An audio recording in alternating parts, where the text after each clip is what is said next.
Hi, I'm Kevin, And I'm Amanda. and we are serving up All that jam.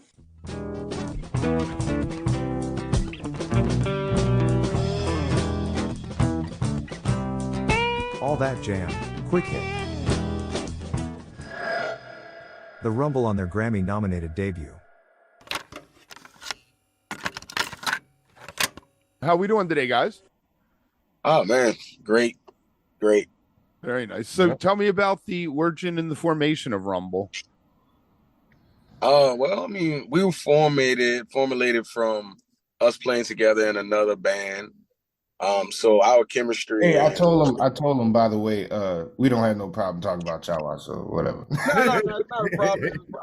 I just don't like the name drop. Sometimes people don't want you to use their name and stuff, So That's- yeah, but that's how pretty much our chemistry was already there before we actually created the name Rumble. Like we kind of already had an insight that we were going to be working together because we were able to see that together we made a different type of music than we did separately. So we just had to figure out how we were going to actually do it.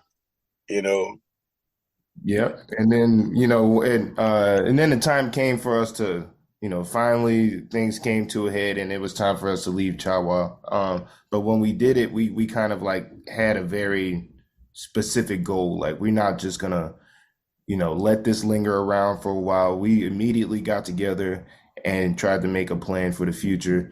And it was just really, it's something that we're really proud of because we were able to make a plan, really like have a vision and then carry that out and reach a lot of our goals that we set early on. So we're very thankful for that.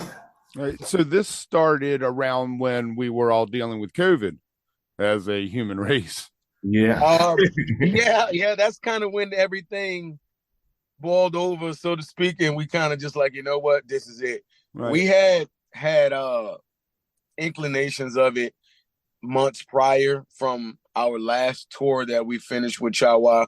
We kind of knew that we were going to have to make some kind of decisions based off how things were. But COVID hit, like you said, and it gave us a lot of time to really evaluate, like, if we're going to be doing this, we got to do it the right way, Mm-hmm. Kind of force your hand. Yeah. Which is a good thing. There's nothing wrong with that. So you guys, I guess, did you write material or was the original idea to use songs from the other band? I mean, how did that work? How did you build out a set list and a repertoire? Yeah, so I mean, like a lot of the songs from the other band were actually all of the songs. It was it was our original material to begin with, which was, one of the issues that we had was that we couldn't have ownership over stuff that we were actually creating. And so, naturally with us like having like as collectively as the band members, we had like 100% of the writing credit of a lot of those songs. So it was natural for us to just keep playing it because it was our music, and so if it's our brand, we wanted to associate that music with the Rumble as well.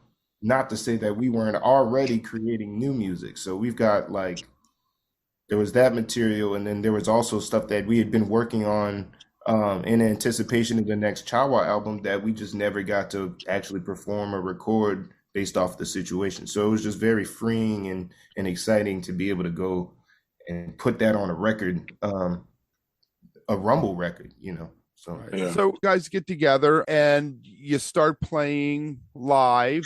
You end up at the Maple Leaf. You do a recording there. You want to talk a little bit about that? Sure.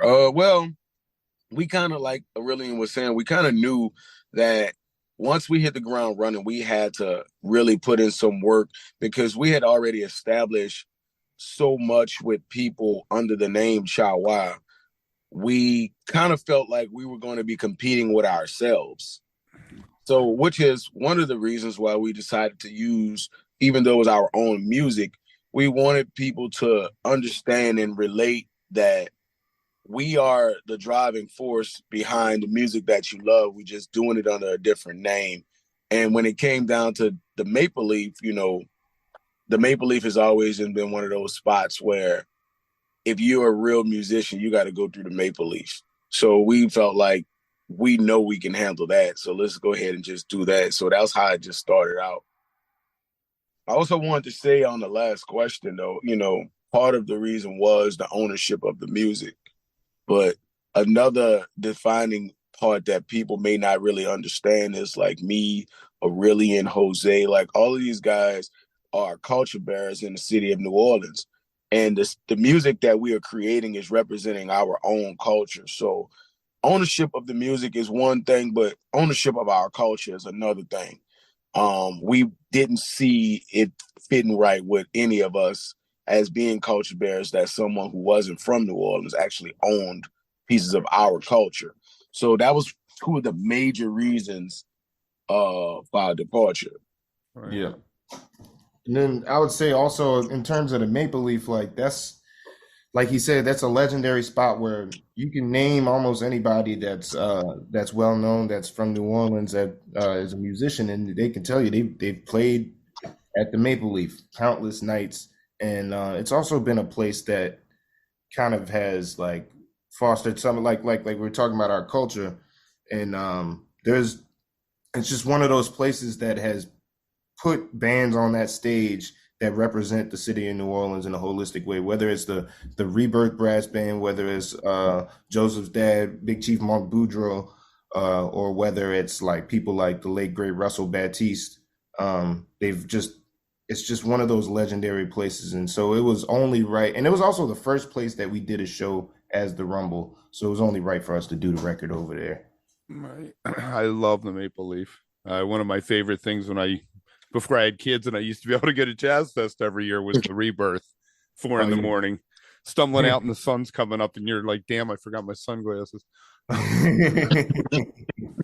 You mentioned about, the New Orleans culture. How does the band strike a balance between being a vibrant modern band and preserving those elements? Yeah. Yeah, you can start. That's the Rumble tightrope that we walk. You can go ahead, Pi.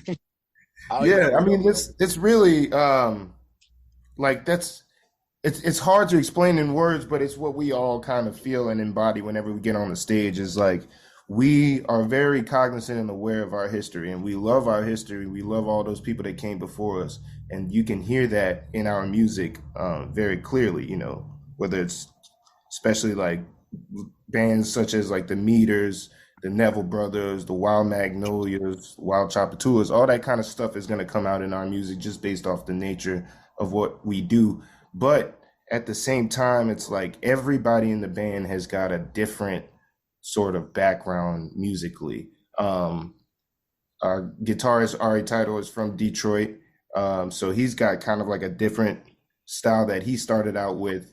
Our bassist TJ Norris is from Florida. He grew up playing bass in churches in Florida. And he's also a trombone player. Our trombone player, Jose Mays, is one of the founding members of the TBC Brass Band, which is one of the most prominent brass bands in New Orleans right now. And that's just a couple of examples. I mean, I could list everybody, I guess, but but we all have different backgrounds, and then kind of it just pushes our music in different directions. And since we all trust each other and we all work together on the music, it can take any shape or form. And so you listen to it, especially like the live record, and then also our studio album that we are finishing up right now, there's going to be a whole lot of different stuff, whether it's like hip hop or, kind of more modern sounding things. Yeah. So it's up for a Grammy. Yeah. Yep. So what was that like, getting that call? Did you know it was going to happen before? Or? No, we didn't know it was going to happen. We kind of all found out together through everyone collectively just getting random congratulations texts. And we were in the midst of a group text ourselves, talking some Rumble business, and all the congratulations started coming through. And we were kind of like, I know myself, I was kind of taken back for a couple reasons. Well, one, I didn't know if it was actually happening because it was happening so fast. So I was kind of like nervous, like, are they sure? And then once we realized that it really was a thing, for me, it was really it was touching. I actually let a tear out because the last time we were nominated for anything for the Grammys or anything like that, we were with Shawa, and everyone thought we were crazy when we left because we left on the brink of a Grammy nomination, and everybody thought we were crazy. But I said to the fellas, weigh in. What year is this? 2001? 21. Yeah, 2021. I'm sorry. 2021. And I said, like, we're going to be back here together, and it's going to be done the right way. And here we go right now, we together, and it's done the right way. So that's why it was so touching to me, because the people that really deserve to be here, we kind of made our way to get back here.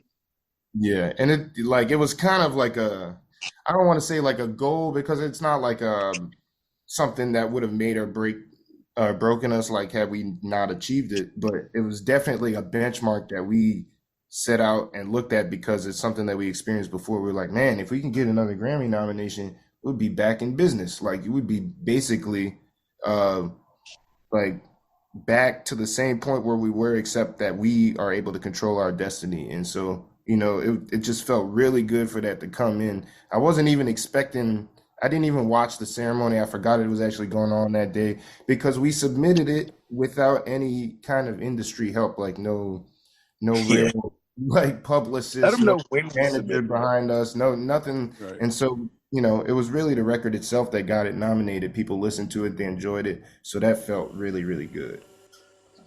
If you are enjoying All That Jam, please like and subscribe to our social media channels at All That Jam Pod on Twitter, Instagram, and Facebook, or visit our website, allthatjampod.com. Make sure to sign up for our email list and tune in every week for new episodes.